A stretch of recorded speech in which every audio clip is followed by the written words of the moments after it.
Yet to you from God our Father and Lord Jesus the Christ. This is Andy C. Lewter, and I'm coming to you live actually from the weekly clergy roundtable. I'm joined by a number of individuals who are a part of our conversation today, and I am going to provide them an opportunity to say hello to you, and then I'll return and announce and introduce the topic that we would like to discuss today. Let's begin with the fresh voice and face of Westchester. Good morning, good Reverend. Good morning to all. Pastor Norman Scott, New Hope Institutional Baptist Church, Tarrytown, New York. Today I have been labeled as the troublemaker for some unknown reason. But anyway, it is good to be on the roundtable this morning. We are happy to have you, sir. Representing the east end of Long Island, good morning, Overseer. Good morning, Bishop. Good morning, everyone. And good morning, America. Amen. I am Overseer Diane Seaman, representing in charge of, but God has given me Good Samaritan Ministries in Port Jefferson and Center Region. I got tongue tied for a minute because we love you, Pastor Scott. We're not a troublemaker. We do love you. Amen. God bless you, everyone. Thank you, Overseer. From there, Washington, D.C. is in the house. Good morning, Doctor. Good morning, Bishop. Bishop. Good morning, everyone. I don't know. You were sassing the bishop, so you get to stand in the corner for 30 seconds. I am Dr. Stephanie Stratford, and I'm blessed and honored to be the lead servant of Ecclesia International and Ecclesia International Network of Churches in the Washington metropolitan area. Thank you so very, very much, Doctor. And from there, Waterloo, Iowa is in the house. Good morning, Bishop. Good morning, Bishop, and all my colleagues. Is Dr.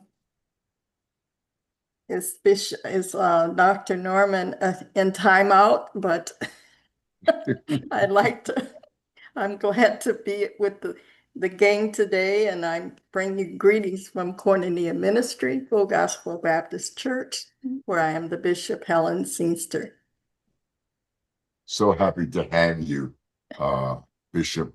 Again, I am Andy C. Lewter of the Hollywood Full Gospel Baptist Cathedral in Amityville, New York, and the Queen's Ministry of New York City. I am calling my male colleagues into conversation today initially because we're standing in the shadows of Father's Day. Having observed that this past Sunday, we thought it most appropriate that our topic and subject matter of the day would be reflections on Father's Day. And so I am going to start out our conversation by soliciting commentary from President Ronald Grant, who is with us, along with Pastor Norman Scott. In the case of Pastor Norman Scott, I'd like him, well, in the case of President Grant, I would like him to speak from the perspective of being the father of three fine young Black men that we are so enormously proud of.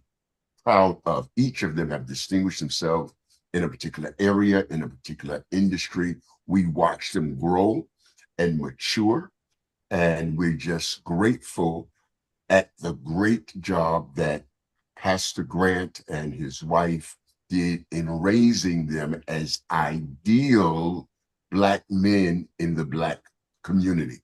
And then I want to pivot to Pastor Norman Scott, because one of the items that he and I share is that we are PKs with fathers who were extremely well known on Long Island. And I think that he can talk specifically about the life and the experience of growing up in the shadows under the tutelage and leadership and the mentorship of a father. He and I have been working. We've been a little lax since my illness in March, but we have been working on a book about PKs, about preachers' kids, and he has assembled a panel of preachers' kids literally from around the country. I think there are about 6 or 7 that he has contacted and who are contributing to the writing of this book, he has asked me to kind of take the lead in laying out the outline and the contents and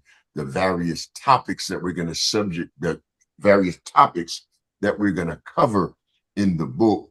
But this is initiative that he has that grows out of his experience of growing up in a pastor's home. And then once we have all of that on the table, we then will divert our attention to Bishop Singster and Dr. Stratford and Overseer Seaman to weigh in on this topic as well. I am sure they have some unique experiences that they would like to share as it relates to the fathers in their lives. So with that being said, let me yield to President Grant.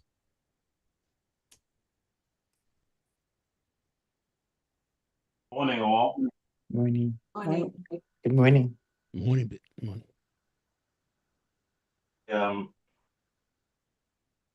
The topic certainly very touching, and you think about the recent celebration, but not just a celebration, but the significance of it, and where men, Black men particularly, are in America today.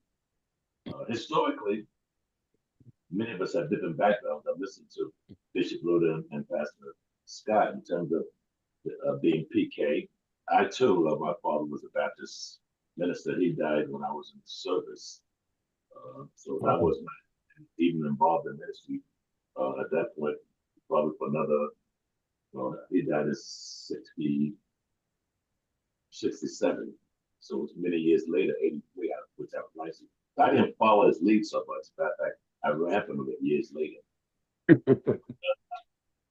Having 3 boys was interesting because with my involvement in the church, and I was always in the church as a musician in those days, and my wife would pretty much take care of the household and the kids, for that matter, while I was involved both in my career, which was correction, and each time, of course, she was pregnant, she would end up taking off and taking maternity leave. But I'm from the old school. My responsibility as a father and husband was to take care of them. So my thing with her was you work when you can, but meanwhile, I'll do what I have to do. And there were times I would actually take my 2 and then 3 boys when the third was born with me to rehearsal, and I would sit them down in the front row. I gave them simple instructions: you sit still and be quiet. And I would go ahead and rehearse. And some folks thought my kids were just awesome because they said they were so nice, but they were just obedient. And I looked at the difference in many cases. I just never believed that in those days I should have to speak multiple times. I would just speak and they would listen. But the example that I set as I grew up, even as they started growing, it wasn't so much because I said, you do what I say because I said so. It started being, and again, being a correction, I saw different results of different men, different teachers, different experiences. So I saw a lot of things I did not want to in any way inflict on my kids, listening to some of my horror stories. But at the same token, I saw the results of neglect or abuse or just simple not caring about the children and the boys. So I had a combination of that, of course, with the church. So all that pulled into my teaching. And I'm just grateful. It wasn't me and my wife only, but by the grace of God. So I'm proud of my 3 boys. I sent a picture out last week. My son, number 1, he actually has a sound producing company. Now he's doing a lot of subcontracting. When they have big shows, all the speakers, the loudspeakers, and back in those days, you used to carry speakers around. And nowadays, he'll fly out to the location and they supply the equipment. He just takes a computer. So that has changed. He did that for the convention when I was coming to the presidency, and then as president with Bishop Lewter's assistants. The son number 2, he's in the New York State Police, and he has excelled now to the rank of major. So the picture I sent out a few days ago, the ticket tape parade in New York, he was there in the middle of thousands. I caught him there on New York Post, so I kind of zoomed in and I sent it out. I said, that's my boy. He's walking along the float because his job now is to oversee the governor of New York and her travel. Son number three, he's a computer geek, Norman Scott, uh, and he works for the school system. So with that combination, it was great. But when I was leading up to it, I'll say this now, when I was leading up to looking at the state convention, running for vice president at large, I had introduced some of the techniques and the media, but they weren't quite ready. So as I got a year before I ran, I called on my father. And yes, I followed him also. I was there when he bought his first TV station in Austin for $1 because the FCC, when it started cable, you need to have X amount of hours of sports, religion. Nobody was taping. So he said, well, instead of me just taping, give me the station. I'll provide that and more for $1. And that's how we went on TV. I was there when they also started selling cell phones. Back then, it was a big tank, a big box. And so I joined the crew. I was there when we went to Oakland, in Ohio. He started the TV ministry there on wheels, moving the big cameras. I was there with that crew. So yes, I've been blessed to have, the experience of Bishop Lewter. So Norman Scott, you leave my father alone. God bless you. Thank you, sir. I appreciate that so very, very much. Listen, I do want to quickly,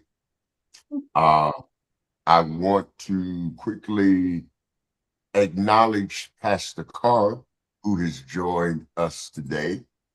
And before I do that, I want to share this item on the screen as emblematic of the conversation that we're having today. This is a picture of Jalen Brunson in the immediate aftermath of the Knicks win over San Antonio. And this, I actually used this image as the lead slide for my Father's Day sermon this past week. And so I wanted to share that with you as well.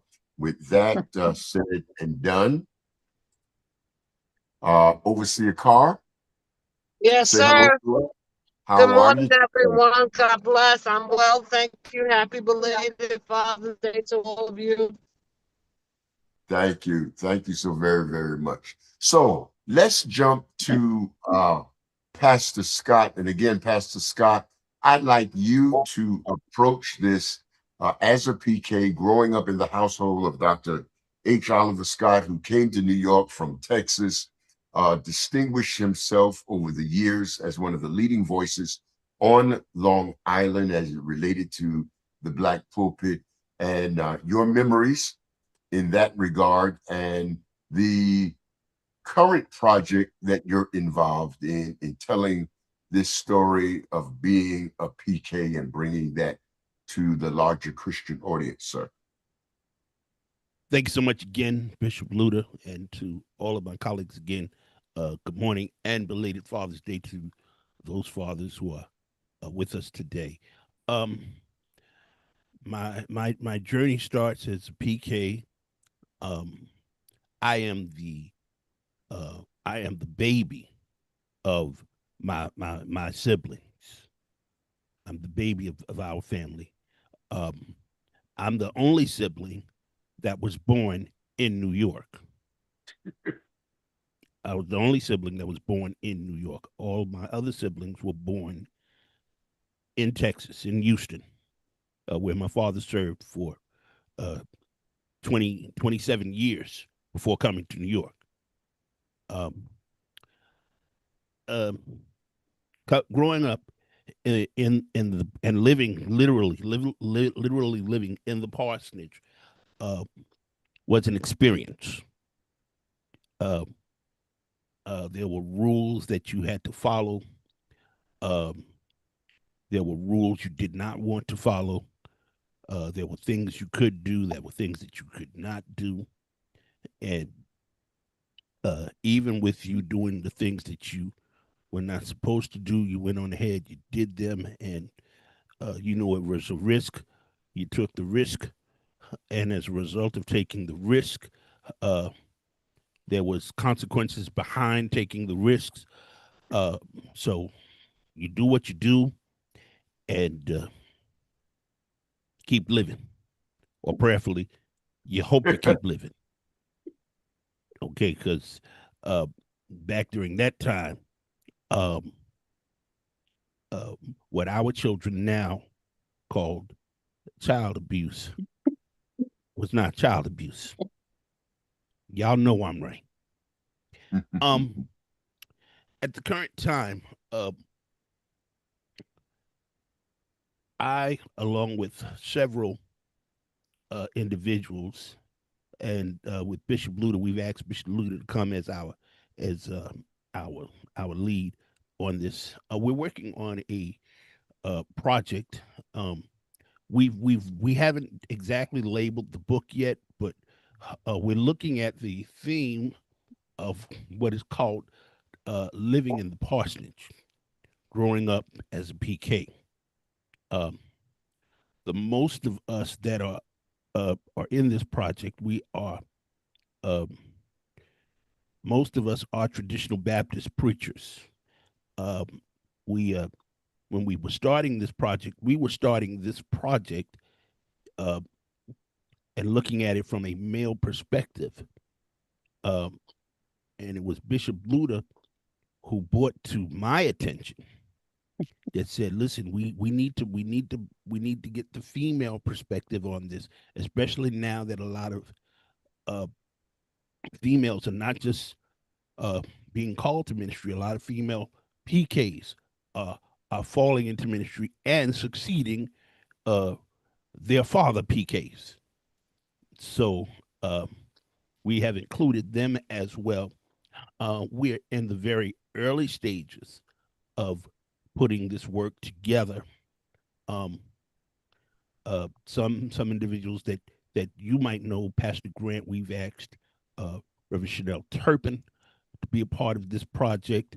Um, we have the uh, Reverend Lemuel Mobley from Brooklyn on this project, um, and um, and his name is slipping my tongue right now. I don't know why I can't think of his name. From the Bronx, Crawford.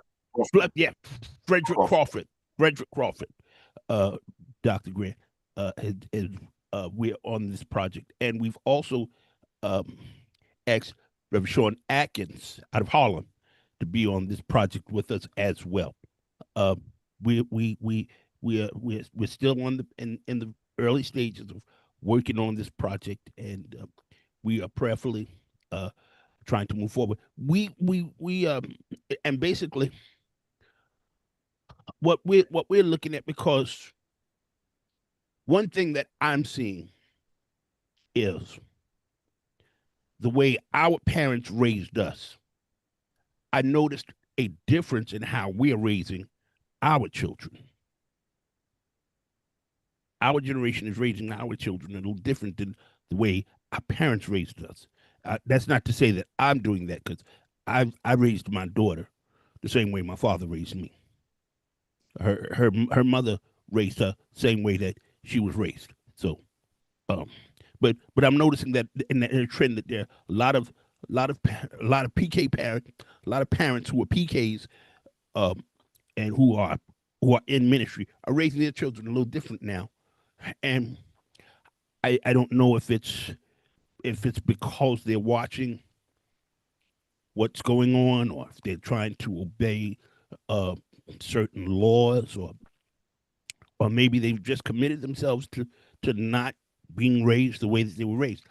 I have to say this in all actuality, as tight as my father was, as strict as he was, as much as I did not sometimes appreciate his strictness, I thank God for it,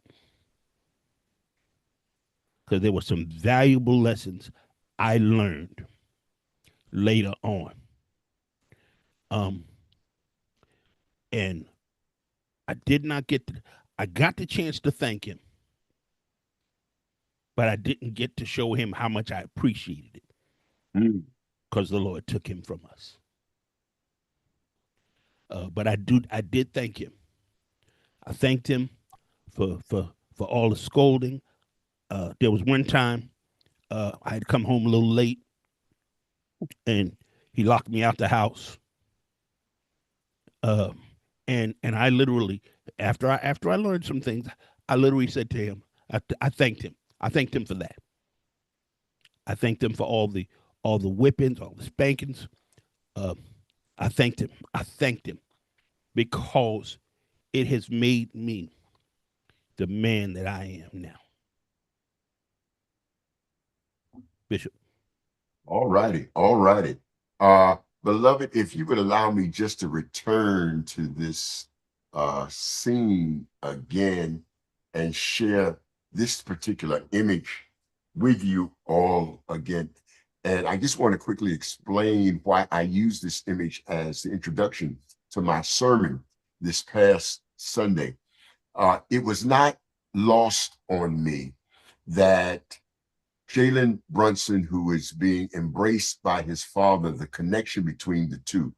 32 years ago, the father of Jalen Brunson was a New York Knick playing in Madison Square Garden against San Antonio. And of course, the difference between the two, whereas the father did not secure a ring, Jalen won a ring not only for himself, but in my introduction on Sunday for his father as well. And I likened that, beloved, I likened that to after some 30 some odd years, I am in the same place that my father was, doing the same thing that my father was doing, and literally, metaphorically, playing for the same team that my father was playing for over 30 years ago. And so that resonated with me to a great deal.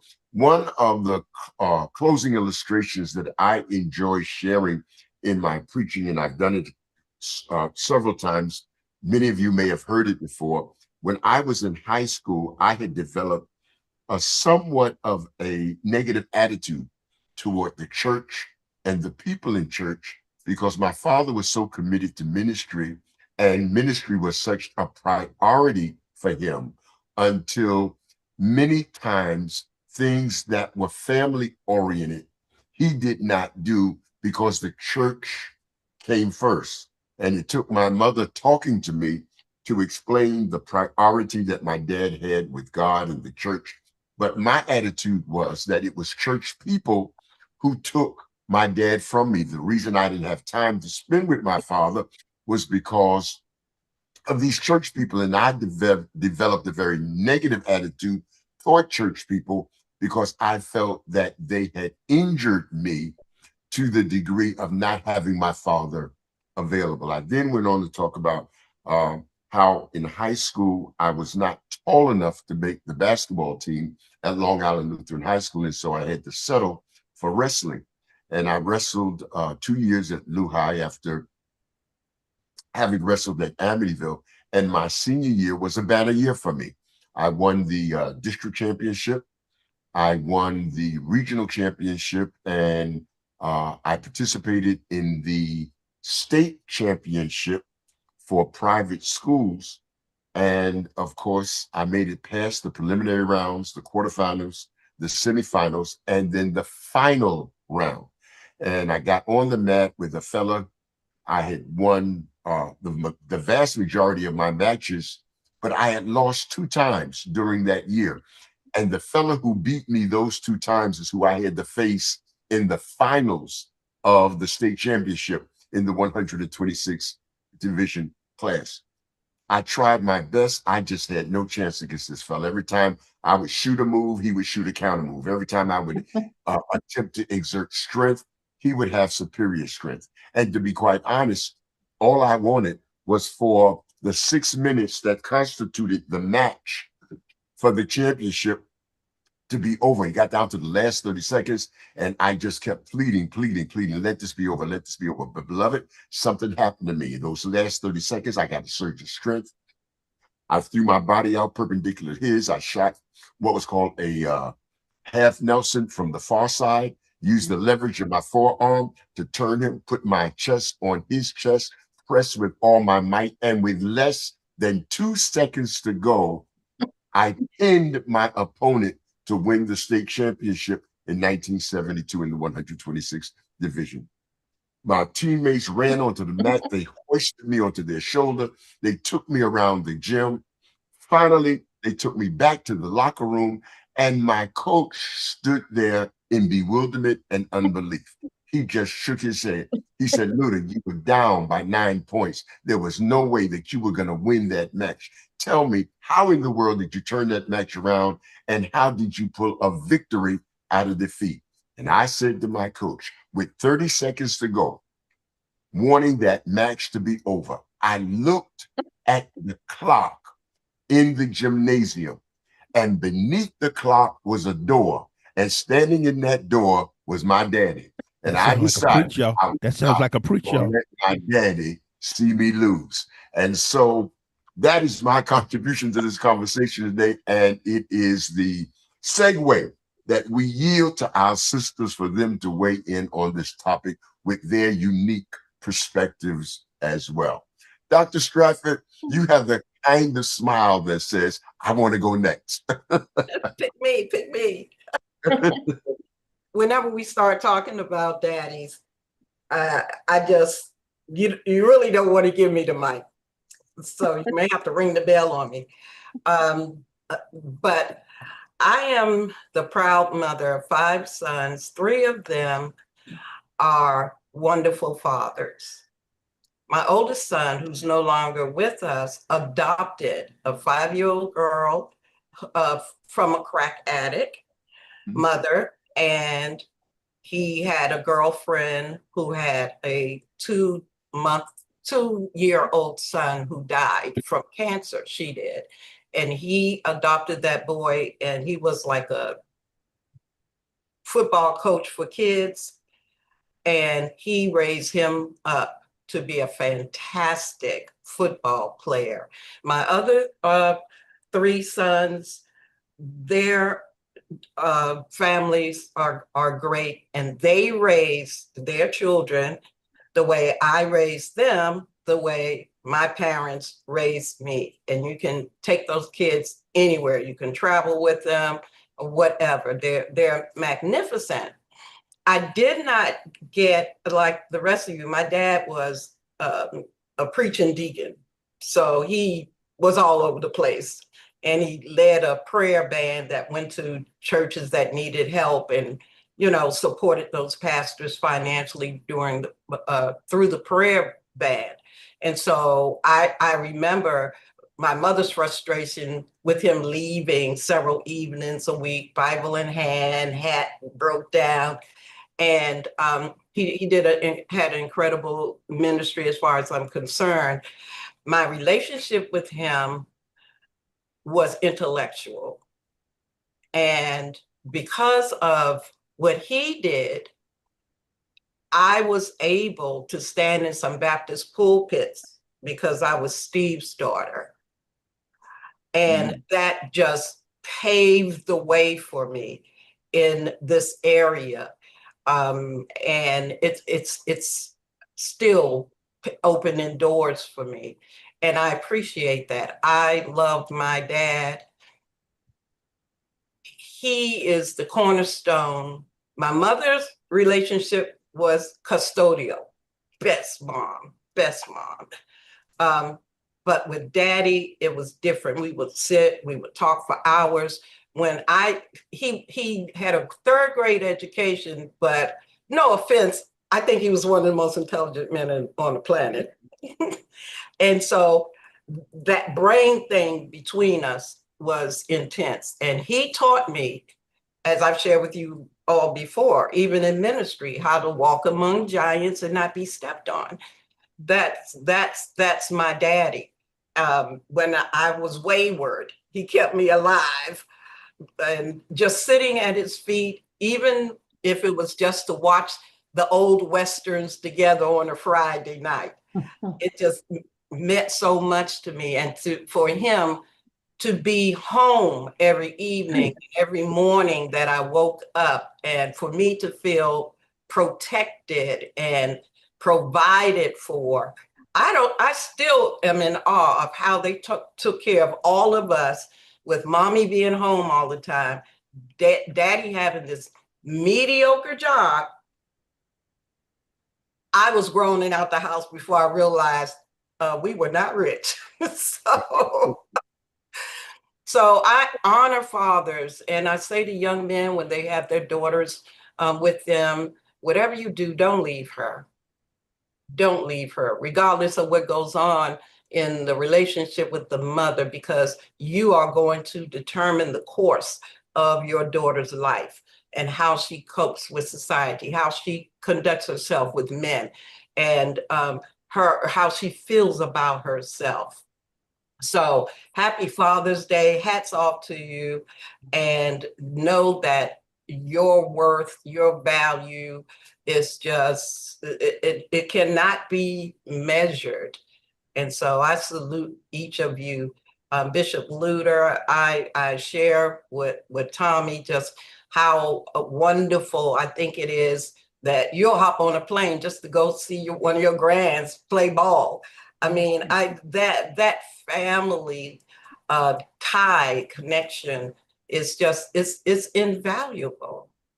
So that's all I have to contribute today. Great, great, great, great. Who wants to go next? Well, my father was so respected. He was a Christian, but he had that Forrest Monroe spirit. He could cuss you out, and he could do it grinning, and he could do it shaking your hand, and everybody loved him. He was a protector. He worked at John Deere in the foundry for 39 years, and he was a good father. I have my husband, who was excellent father. He was the same way. He was the village father, they called him. The men out in the world, the men in church, they all respected him. He was very, very, he said what he meant what he said. He didn't play, and people respected him. He was um, he was a PK father child, and I didn't know it for at first, but his dad died very young, when he was very young. But I also had I could have his daughter. She loves him. She would talk. His daughters, they respected him and loved him, and he was his grandchildren loved him. I had 5 brothers, and every last one of them, they were taught to respect woman, and to really believe that a woman could do the things that she could do. She was special, and I was brought up that way because my brothers and my father and along with my husband, they empowered me to do whatever I wanted to do. They thought, matter of fact, they thought I was Superwoman, but they were good role models for my children and the children of the church. Sunday, some of the men that talked, and they brought up my husband so often. I says, gee, I didn't even know that he was loved so much. So I think fathers are dear to me, and men are dear to me, because so many times they've tried to split our men up with our women, and they try to pit one against the other. And I never believed that. My father was, he and my mother raised us in an egalitarian home, and we had to learn what the boys did. The boys had to learn what the girls did. They had They shared homework. They shared the dishes. I had to fish and hunt just like the boys did.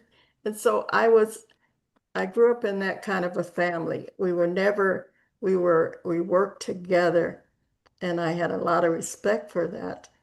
And so that went over into the church too. My my grandsons, I have more men in the family than I do girls, but they they just respected women. You know, you could do you respected them, and you you had that special respect for women, even though they did some of the things the boys did, and the boys did that some of the chores, the different chores. My voice is still bad. Uh, they did a lot of the things that the girls did, but they always respected them. And we always said, well, when we get older, we're not going to do this, we're not going to do that. And I find my daughter raising her children the same way that I raised her. And, you know, it's just been a good experience.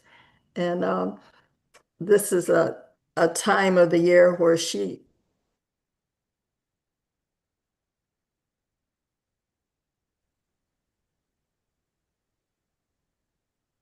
I think it froze. All righty. Until she comes back, Overseer Carr, Overseer Seaman, you all want to take over?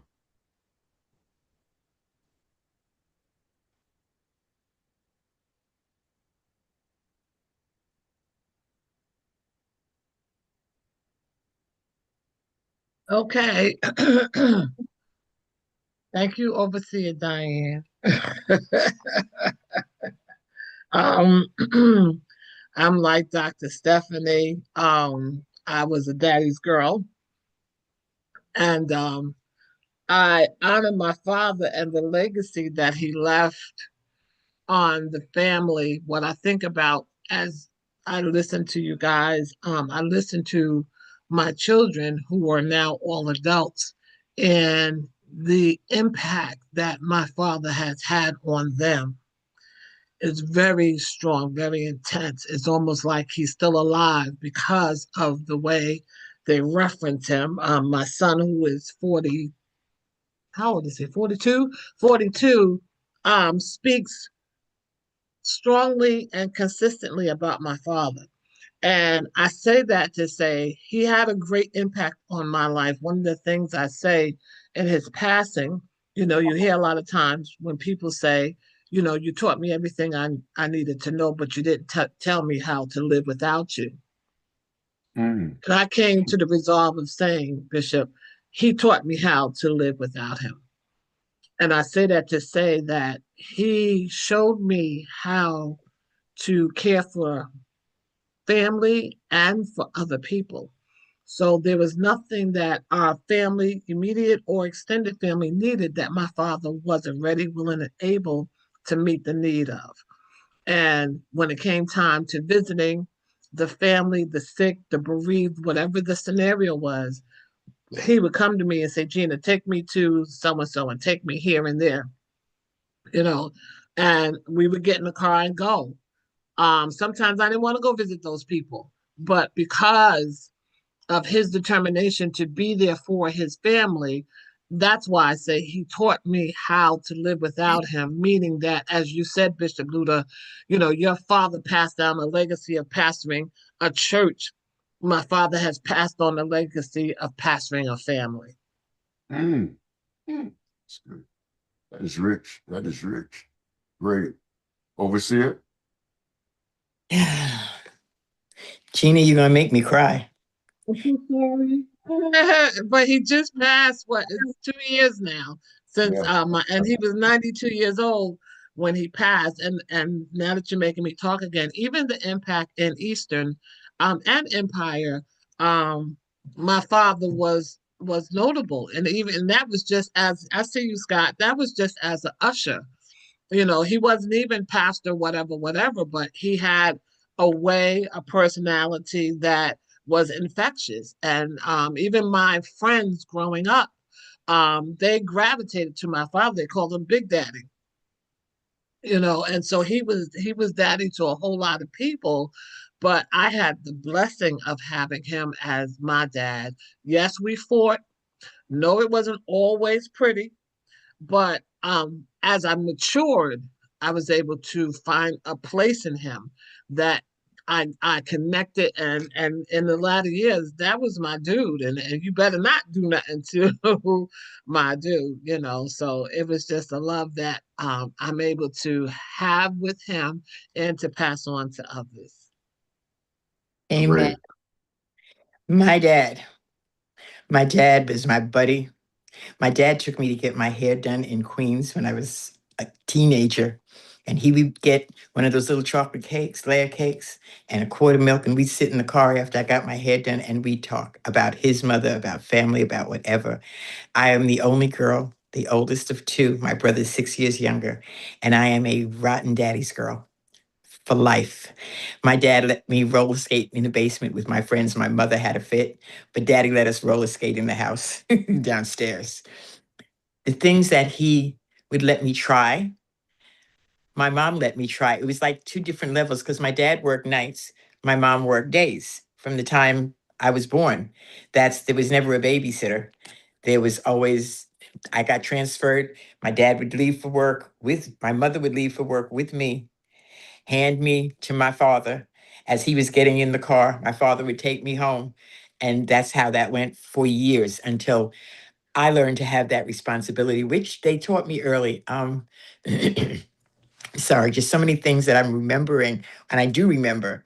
I mean, my parents would have gone to jail for child abuse, I guess, and not for spanking me. I don't even know what that is, y'all. I'm so sorry, but I don't, because I was one of those kids. Every kid has an Achilles heel. I was one of those kids. Don't touch my stuff and don't take my stuff from me. If I've earned a privilege, do not take it from me. It belongs to me. So I never had to get hit to understand that that didn't look good. It was painful and people cried. You shouldn't make anybody cry. So all of those things, but the responsibility that I was taught, and I said they would have been, I guess, put in jail for child abuse because I was left with my brother when I was 6 years older. And when they went to work in the morning, when my mom went to work, they would sit a clock on the counter, show me the clock, what time it was. I knew how to tell time. I learned. And if the handle gets over here and your dad's not home, the phone was right here, dial 911. My brother was changed. The bottle was there. He was sleeping in his little bassinet crib. And I was to sit right there until my father got home. And there I sat because I counted my brother as my baby. So, but one day my dad came home and the police were there. They told me if the hand goes past a certain place, you dial 911. Well, it got to 15 minutes past. I didn't know anything about traffic and whatever. So I dialed 911 and told him my daddy must be in traffic and hurt. And so my father came home to police cars and they explained it and it was fine. But little things like that, the responsibilities that they gave me, it was impactful because they trusted me with things that when I share these things now, people are like, that's crazy. At 17, they left you with your brother to care for a week and went on a cruise. There were no cell phones, there were nothing. I said, but they had trained me. The neighbor was across the street. I knew where to go. And I knew that even though I had gotten a car because daddy bought me one, I better not take it out of that yard. I better not even put the keys in the ignition. Don't bother to clean it. Just stay with what I was supposed to do. And that was take care of my brother. They taught me accountability, responsibility, and really, my mother, being British West Indian, taught me how not to take foolishness from anybody, how to be nice and kind, but how to dismiss things that would otherwise infect me, hurt me, and later probably kill me in one way or the other, emotionally, mentally, or whatever. So I grew up like that. And when it came to church, my parents worked on Sundays.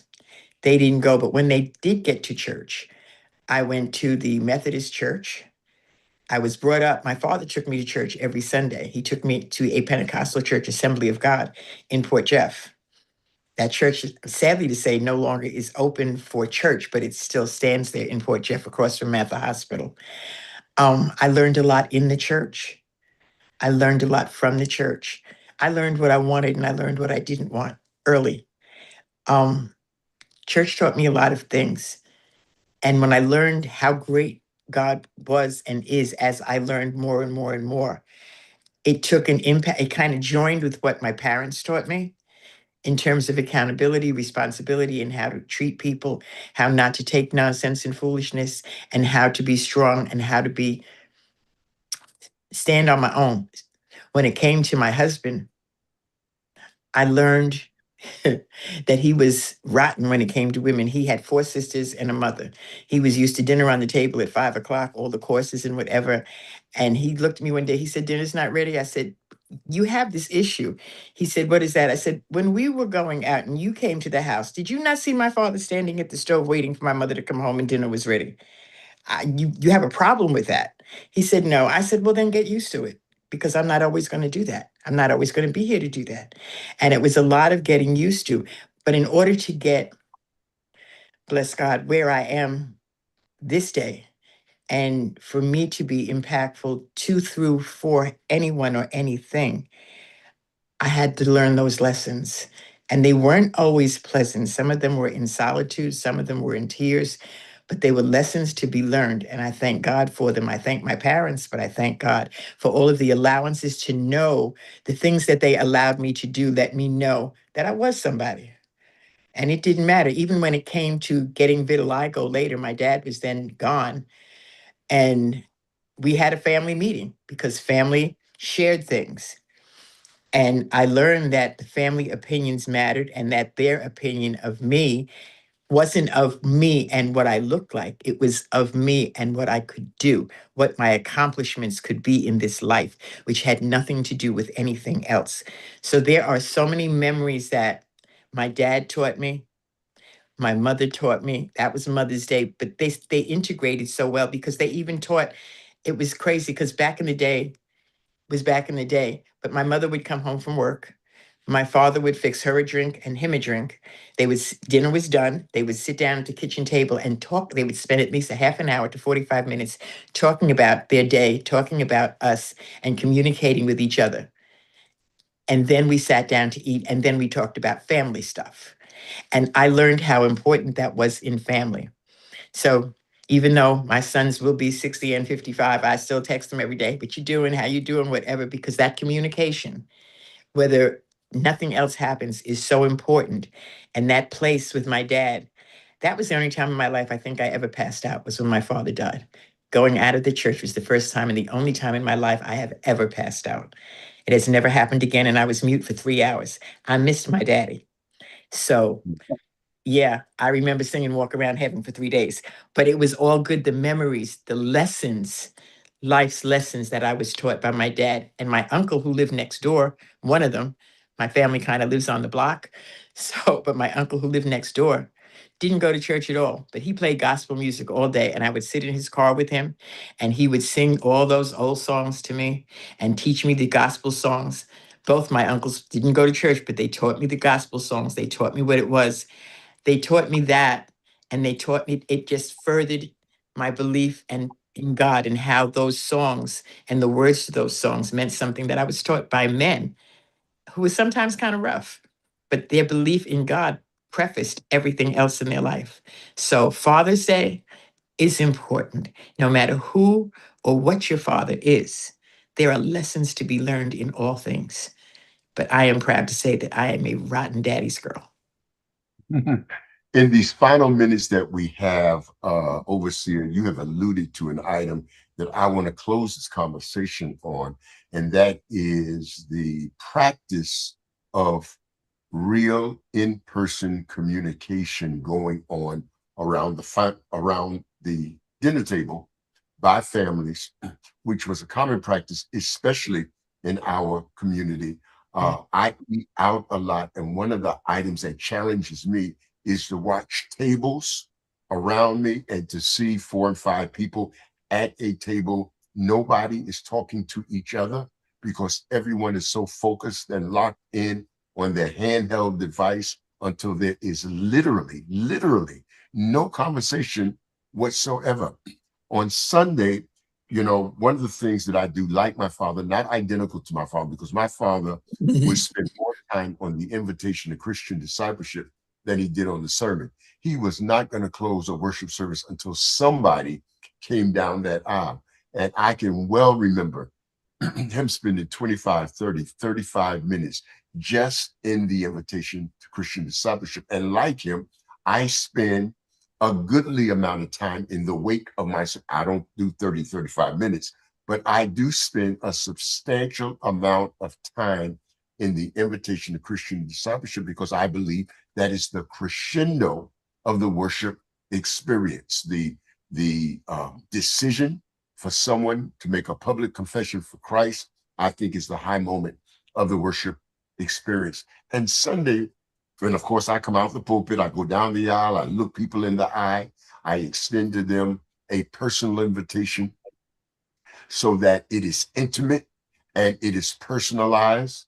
And I go down the aisle, and all the way in the back are two fellas who are totally ignoring the invitation to Christian discipleship because they're so locked into their phone, texting and doing whatever they're doing. They're not even seeing me. I'm standing literally next to them, and their head never comes up. Now, I felt some kind of way because there was a part of me that wanted to scold and reprimand.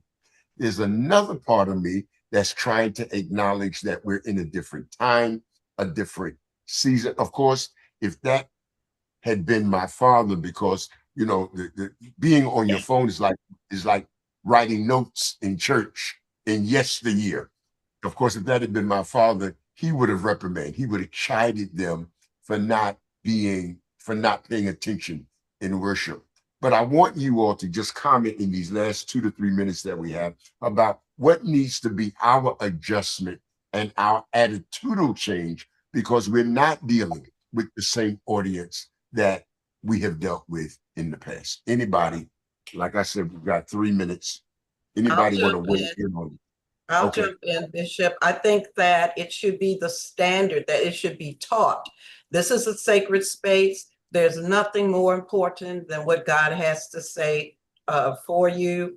And it is not acceptable for you to be on your phones, pretending that that's where you are looking at scripture, but you're scrolling and having conversations and not receiving the answer even that God may have for you. I think that it needs to be dealt with. Number one, at home.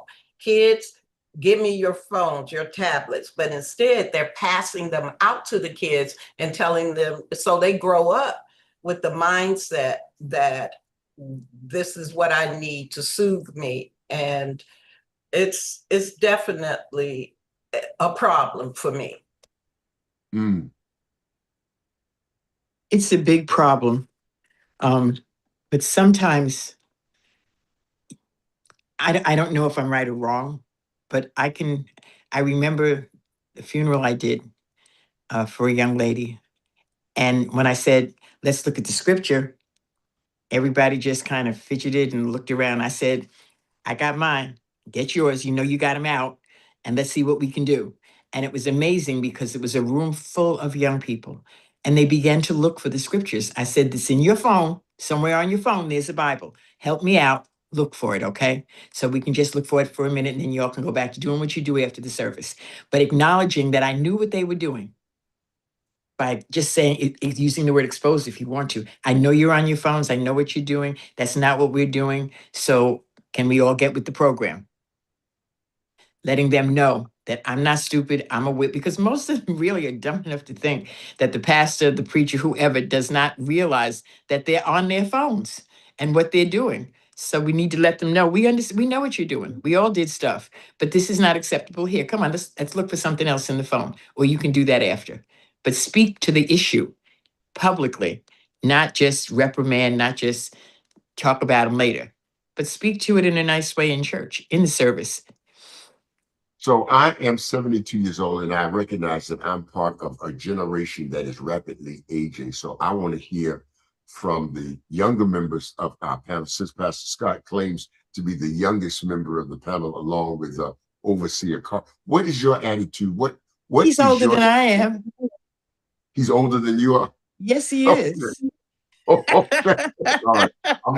I ain't gonna get in the middle of that fight. But for those of you who are slightly younger on the panel, is your attitude the same as that has been voiced and reflected already? Or do you have a different interpretation and definition as to the usage of handheld devices in the sacred space and context of worship? Okay, I'll go first, Regina. You can go first if you want. Okay. I'm in the middle because while the majority of the people that God has given me to lead are old school, I do have a group that comes, and I got to be tech savvy with them because some of them are tech savvy, you know. So I let them know. Listen, if you're gonna use your phone, I need you to use it for the proclamation as I proclaim the gospel. Okay, you need to learn how to use it, and when I say use it, I'll let them know. Listen, when I was coming up, I had to learn the books of the Bible, not read them. I had to learn the books of the Bible, Genesis, Exodus, Leviticus. I had to learn how to quote them, quote the books of the Bible, all 66 of them. And if you're going to use this phone, you need to learn how to study from it and get a pattern of memorization from it. So that even so, because suppose you have a blackout, it's hardware. Hardware breaks down. So I'm in the middle. I'm in the middle. And just for the record, Bishop, I think I'm in this group now, where some people who are baby boomers, some of them use tablets and laptops to preach from. I was using a tablet, but then I just decided to go back to old school. I carry a binder every Sunday in the pulpit with me. Wow. And I'm reading from paper. And I do that by choice. Overseer Card, you get the last word this week. All right. I say I'm not in the middle. I say it's what's the word? You have to adapt to your audience. And in your particular case, Bishop Lewter, were those two men regular participants in your service? No, they were visitors, and to me, they were most eligible to join the church if they were just paying attention. If they were just paying attention, Me personally, on the aisle. Me personally, if I was that close, it wouldn't have been so much of a reprimand because we want to be careful with that. I probably would have found something to say to get their attention, to let them know that you were in their presence. I'm talking to you, and I would have found a way to draw them and their attention into the moment, you know. And instead of being like, because our knee jerk is to reprimand because you're not listening to me, but we have to That's a form of disrespect in a certain sense. absolutely. So I personally, because I like to walk the floor when I preach, am I right, Dr. Stephanie? I would have gotten close enough to get their attention to let them know, hey, dude, I'm talking to you, you know, rather than saying, what you doing with your phone out, da, da, da. So it's a matter of approach as to how, because today, let's keep it real. Even the clergy are sitting there on their phones, scrolling, da da da da. Not every 90% Yes, we of are. our people, 90% of our people are not paying attention. Okay, because we've been so conditioned to doing church rather than being church. This is what we do. So you can't penalize the congregation because it's a atmosphere that we ourselves have created. So in that particular situation, I just would have found a way with my daddy's personality. Bishop Lewter, you got Daddy Luther's personality as well. I would have found a warmer way to get their attention, to challenge them in their spirit. Wow. Well, listen, beloved, for the last hour, you've been watching and listening to the weekly Clergy Roundtable. We're here every Tuesday morning. Tell a neighbor, tell a friend to join us for one of these exciting and dynamic conversations. Until next time, go in peace, go in love, go in joy, and go in happiness. For the author of the same most certainly goes with you.